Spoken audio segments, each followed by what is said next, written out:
도화살 때문에 친구가 죽을지도 모른다. 제가 직접 겪은 건 아니고 그나마 좀 친했던 친구의 이야기입니다. 친구는 15년 전에 대학 동기로 만나게 됐습니다. 키도 크고 결정적으로 얼굴이 뭐 이렇게 생긴 놈이 있나 싶을 정도로 같은 남자가 봐도 기가 막히게 잘생겼습니다. 그냥 잘생긴 정도가 아니라 비율이면 비율, 얼굴 크기면 크기, 대놓고 연예인이었습니다. 그래서 처음 입학하고 선배들이나 동기들은 물론 학교 전체에 소문이 나면서 인기가 엄청나게 많았죠. 또 그렇다 보니 그 짧은 기간에 여자 관계가 복잡해지거나 관련 문제가 끊이질 않았습니다. 더군다나 이 친구가 지방에서 올라와 자취생활을 해서 더욱 심했던 것 같습니다. 거짓말 조금 보태면 한 여자랑 2주 이상을 사귄 적이 없었고 양다리 걸치는 건 기본이었습니다. 그리고 시간이 지날수록 이런 친구에 대한 안 좋은 소문이 돌기 시작하면서 여자 후르고 다니는 질이 안 좋은 놈으로 인식되기 시작했고 소문이 덧붙여지고 안 좋아지면서 처음엔 남녀를 막론하고 외모만 보고 호감을 갖다가 슬슬 배척하기 시작하고 좋지 않은 시선으로 보는 경우가 많아졌습니다. 결국 1학기 기말고사 기간쯤에 친구는 수업도 빠지고 자취방도 잠겨있고 아예 잠수를 타버렸습니다. 그나마 그 친구랑 좀 친했던 저희 무리들 중에서도 별로 걱정하거나 신경 쓰지 않았었죠. 남자끼린 것도 있었지만 무엇보다 무리들 중 사귀던 여자친구가 그 친구랑 바람을 핀 경우가 몇몇 있었습니다. 그것 때문에 아직 어렸던 때라 주먹 다짐까지 했었고 얼굴 붉히는 일 만들기도 했지만 대충 어찌어찌 정리하기는 했는데 알고 보니 그 친구가 그 애들의 여자친구들을 대놓고 꼬셨다기보다는 친구는 가만히 있는데 여자애들이 달라붙는 경우였습니다. 그래도 아예 앙금이 남아있지 않을 수 없었고 사람들 평판도 안 좋아지다 보니까 자연스럽게 학기 초에 같이 붙어 다닐 정도로 친했던 친구였지만 별 관심을 가지지 않게 됐던 거죠. 또 친구 역시 처음엔 학과나 동아리 모임에도 자주 참석하고 교우관계도 좋았는데 여자들을 만나기 시작하면서 평판이 나빠지면서 멀어졌던 것 같습니다. 그냥 저희끼리는 이 여자 저 여자 만나고 다니다가 사고를 쳐서 잠수 탔겠지 생각하고 말았습니다. 그렇게 기말고사가 끝나고 방학을 할 때까지 끝내 그 친구는 나타나지 않았고 학교는 방학에 들어갔습니다. 그리고 개강이 가까워질 무렵에 저한테 모르는 번호로 한 통의 전화가 왔습니다. 다름 아닌 그 친구였습니다. 친구의 연락이 의외였습니다. 사실 따로 연락할 정도로 많이 친했던 것도 아니고 같이 어울리는 무리들과 사이가 서먹해지면서 저 또한 많은 교류를 하지 않았던 터라 크게 반갑다거나 그렇지도 않았습니다. 친구는 그냥 차분하면서도 약간 힘없는 목소리였고 술 한잔 하자고 불러냈습니다. 솔직히 내키진 않았지만 그래도 한때 같이 다니던 친구였기 때문에 일단 만나기로 했습니다. 자기 자취방에 왔다길래 일단 제가 거기로 갔습니다. 학기 초에 한참 애들끼리 친해질 무렵에는 몇 번 가봤지만 이후엔 한 번도 그놈 자취방을 간 적이 없기 때문에 가는 순간까지도 꺼려졌고 다른 애들한테 연락해야 되는 건 아닌지 혹시 들어갔는데 여자랑 이상한 짓 하고 있는 건 아닌지 등등 여러 가지 생각들로 망설여졌죠. 그래도 뭐 학교 동기놈이 남자끼리 술 한잔 하자는데 어떠냐 싶어서 일단 만나기로 하고 갔습니다. 그리고 빈손으로 가기도 뭐하고 근처 편의점을 들러 술이랑 안주거리를 사서 친구 자취방 문을 두드렸습니다. 한 10분 정도 지나서 문이 열렸습니다. 그런데 이놈이 진짜 내가 알고 있는 그 친구가 맞나 싶을 정도로 애가 너무나 초췌한 몰골인 겁니다. 대충 설명을 드리자면 피죽 또한 글은 못 얻어먹어. 뼈에 가죽만 씌워놓은 것 같고 눈밑 다크서클도 짙은 게 훤칠하니 잘생겼던 본래 모습은 찾아볼 수 없을 정도로 페인이 다 돼 있었습니다. 일단 좀 당황하기도 했지만 괜히 그냥 반가운 척하면서 어떻게 된 거냐, 무슨 일 있었냐 등등 별 시덥잖은 이야기를 하고 방 안으로 들어갔습니다. 친구는 미안하다며 자고 있어서 벨 누르고 문 두드리는 소리를 못 들었다고 엄청 힘없이 얘기하면서 담배 한 대를 피웠습니다. 그 방 안에 들어서자마자 든 그냥 딱 한 가지 생각은 학기 중 다양한 여자들이 드나들며 이 공간에서 많은 일들이 있었겠구나 였습니다. 아무튼 뭔가 기분이 묘했죠. 그렇게 좀 뻘쭘하게 있는데 그때서야 그놈이 뭐 상도 차리고 제가 사온 걸 뭐 이런 걸 사왔냐며 형식적인 말 한마디 뱉더니 둘이 같이 앉아서 술판을 벌였습니다. 전술이 좀 들어가서 그냥 사실대로 말했죠. 사실은 이러이러했고 너도 알다시피 뭐 참 많은 일들이 있었는데 많은 애들 중에 나한테 연락한 것도 그렇고 잡소리를 좀 많이 했습니다. 한동안 술을 홀짝홀짝 마시면서 제 얘기만 듣던 친구도 슬슬 입을 열기 시작했습니다. 그리고 첫 마디가 나 죽을지도 모른다 였습니다. 순간적으로 이놈이 무슨 중병이라도 걸렸나 싶었습니다. 그래서 심각하게 어디 아프냐고 물어보니까 이때부터 친구가 하는 얘기가 소위 말해 다 굴한 줄 알았습니다. 친구는 마치 시한부 선고를 받은 말기암 환자처럼 담담하지만 절망에 가득 찬 목소리로 이야기를 꺼냈습니다. 친구는 타고난 외모 덕분이었는지 어렸을 때부터 상당히 인기가 좋았습니다. 길거리를 돌아다니다가도 종종 이성으로부터 고백을 받기도 하고 심지어 고등학교 때는 학교 젊은 여선생 한 명이 사귀자고 들이댄 적도 있었다고 합니다.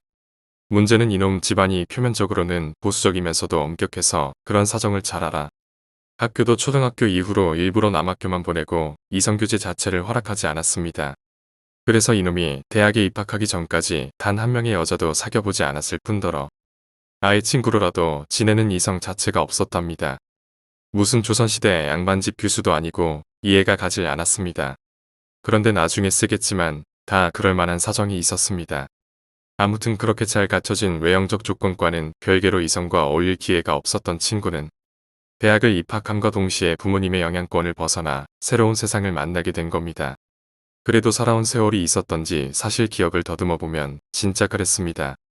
처음 입학식 때 그 친구는 돋보이게 잘생기긴 했어도 옷을 입는 스타일이라던가 행동 거지는 영락없는 모범생 그 자체였습니다.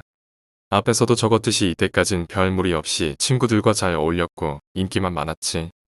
여자들 사이에서는 말도 잘 못하고 은근한 숙맥 기질까지 있었습니다. 그랬던 친구가 1년의 과정을 거쳐 지금 눈앞에 있는 몰골을 하고 있다는 게 새삼 그 당시에 너무나도 믿기지가 않았습니다. 아무튼 계속 이어가자면 그렇게 차츰 인기를 얻기 시작하고 특히 여자들이 치근대기 시작할 무렵에도 어렸을 때부터 그러려니 해왔기 때문에 별로 달라질 건 없었다고 합니다. 그런데 정말 이상한 계기가 이 친구에게 생겨버렸습니다. 학기 초 어렸을 때부터 친하게 지냈던 서울에 사는 형을 만나러 갔는데 이 형이 나이 차이도 제법 나고 사회생활을 하던 터라 자신이 술 한잔 사주겠다며 강남으로 친구를 불러냈답니다. 그리고 그 근처 바에 친구를 데려갔는데 좀 생경한 느낌도 들었고 무엇보다 살면서 새로운 세상을 만난 것처럼 별천지더랍니다. 아무튼 형이란 사람은 자주 오는 단골처럼 능숙하게 바텐더를 불렀고 킵해놓은 술이 있다면서 이것저것 가져오라고 지시했다고 합니다. 친구는 아무래도 자주 접하지 못했던 경험이었기 때문에 우물쭈물하고 뻘쭘하게 있는데 그 형이란 사람이 부른 바텐더가 지한테 다가오는데 정말 예쁘더랍니다. 지도치 생긴 걸 잘 아는 놈이 보기에도 너무 예뻐서 눈을 뗄 수 없을 정도로 미모의 바텐더가 자기 옆에 앉아서는 금방이라도 빨려 들어갈 것처럼 그윽한 눈빛으로 한참을 쳐다봤답니다. 처음엔 당황스럽기도 하고 쑥스럽고 다양한 감정이 들어서 눈을 피하려고 했는데 그래도 계속 한마디 말도 없이 틀어지게 쳐다보더니 한마디를 툭 던지고 다시 일어섰답니다. 잘생겼네라는 이 한마디요. 근데 희한한 건 친구는 살아오면서 무수히 많이 들어왔던 그 말이 그 바텐더 입에서 나오니까 그렇게 기분이 좋고 황홀할 수가 없었답니다. 그리고 자꾸만 그 바텐더가 생각나고 보고 싶은데 진짜 처음 연애할 때나 사랑하는 사람이 생겼을 때처럼 미칠 것 같았다고 합니다. 그래서 기회가 될 때마다 그 형이란 사람에게 연락해 봐 안 가냐. 가면 나 좀 데려가라고 노래를 불렀고 그렇게 몇 번 더 갔는데 갈 때마다 바텐더는 쳐다보기만 하고 별말도 없이 지 할 일을 하는데도 정말 그 자체만으로 너무 좋고 황홀해서 좋았다고 합니다. 그러다 몇 번을 더 가게 됐고 형이란 사람도 이제 그만 오라고 할 정도로 자주 드나들다가 그냥 문득 저 여자랑 한번 자보고 싶다는 생각까지 하게 됐답니다. 친구는 바가 끝나는 시간까지 근처에서 죽치고 있다가 퇴근하는 바텐더를 붙잡고 다짜고짜 미친 놈처럼 사귀고 싶다고 고백을 해버렸습니다. 근데 여느 때처럼 가만히 친구를 바라보던 바텐더가 시익하고 웃더니 지랄하네. 한마디를 남기고 그냥 유유히 지 갈 길을 가버렸다고 합니다. 그 일이 있고 난 뒤 친구는 이틀을 몸살감기 비슷하게 시름시름 앓았고 정확히 이틀째 되는 날 밤 몸이 벌떡 일어나지면서 뭔가 가슴 안에서부터 막 뚫고 나오는 것 같은 이상한 오기 같은 걸 느끼게 됐다고 합니다. 아무튼 친구는 그 이후 전에 느꼈던 이성에 대한 수줍음 같은 게 사라지고 그냥 자신이 좋다는 여자부터 클럽, 나이트 등 밤 문화를 통한 하룻밤 사랑이건 마다하지 않고 다 받아들였습니다. 문제는 정상적으로 이성에 대한 좋은 감정과 이를 바탕으로 진행되는 일련의 과정을 거쳐 만남이 이뤄지고 하는 차원이 아니라 모든 게 생략된 채 가볍게 이 여자 저 여자 아무런 감정 없이 오로지 성적인 쾌락만 추구하는 관계로 시작해 끝나버리게 된 겁니다. 또 더 자극적인 것에 매달리고 관계를 가질 때도 일반적인 체위나 방법을 벗어나 독특하면서 약간은 지저분해지기에 이르렀습니다. 이렇다 보니 여자 쪽에서도 처음에는 그냥 단순히 외형적인 부분만 보고 접근해 사귀다가 변태스러운 성욕구자라는 인식이 생겨 먼저 질리거나 차버리는 경우도 많아졌던 거죠. 친구가 소문이 안 좋게 난 것 가운데 이야기를 듣기 전까지 잘 몰랐지만 이런 은밀한 부분까지 포함됐던 거였습니다. 아울러 당시 친구 이야기 중 좀 충격적이었던 건 본인 주변에 여자가 끊이질 않았음에도 심지어 양다리를 자주 걸쳐 하루에도 몇 명의 이성과 잠자리를 같이 했는지 조차 모르는 상황에서도 그 오기 비슷한 성적인 욕구가 채워지질 않았다는 겁니다. 그래서 심지어는 새벽에 자다 일어나서 자취방 근처 불건전 퇴폐 마사지 업소나 안마방 같은 곳도 드나드는 지경에 이르렀고 이목불되는 아주머님들과도 서슴없이 돈을 지불하고 관계 갖는 일을 벌였답니다. 아무튼 이맘때 한창 친구에 대한 소문이나 인식이 안 좋게 나기 시작하면서 그놈도 뭔가 잘못됐다는 걸 느끼기도 하면서 사람들 시선도 피하고 싶어서 아예 짐을 써서 고향으로 간 겁니다. 친구가 돌아왔을 때 부모님은 아무 말씀 없이 불편한 시선으로 그저 바라보기만 하셨답니다. 그리고 그 자리에서 정말 용기를 내 그간의 자초지정을 이야기하니 엄격하셨던 친구 아버지께서는 크게 꾸짖거나 하지 않으시고 조용히 한 말씀을 해주셨다고 합니다. 사실 친구 아버지는 일대에서 유명한 박수무당이자 역술가셨습니다. 특이했던 신을 한시적으로만 받아들여 젊은 시절에는 신당도 차리고 직접 점도 봐주는 일을 했지만 30대 중반이 넘어서 신이 떠나가 결혼도 하시고 역학이나 관상, 사주풀이만 하는 역술인이 되신 겁니다. 사람의 사주나 관상 손금 등을 봐주는 일을 업으로 삼으셨던 분이시기에 진작부터 아들의 운명을 손바닥 위에 놓고 훤히 바라보셨고 진작 이런 일이 닥쳐 올 거란 것도 예견하셨다고 합니다. 친구는 전형적인 도화살의 운명을 타고났습니다. 이 사주는 관상도 관상이지만 평생 색을 밝히고 당사자에게 이성이 접근할 수밖에 없는데 그 도화살 가운데서도 앞도화살로 양기 배출이 원활하지 않고 안으로 음기만 축적되어 나중에는 30을 넘기지 못하고 객살 팔자였다고 합니다.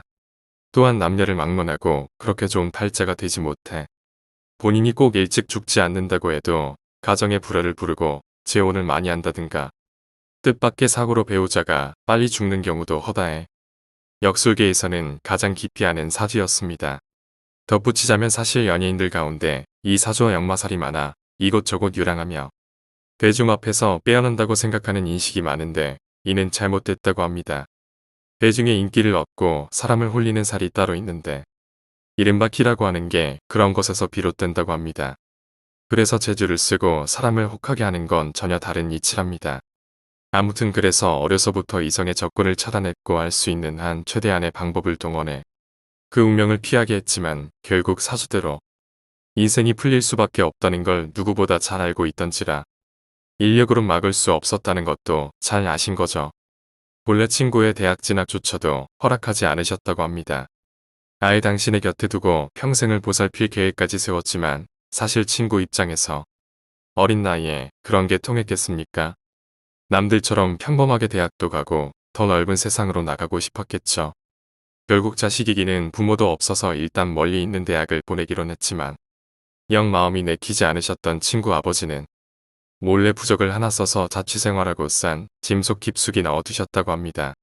그런데 어찌된 영문인지 이 부적이 아무리 찾아도 안 나오더랍니다.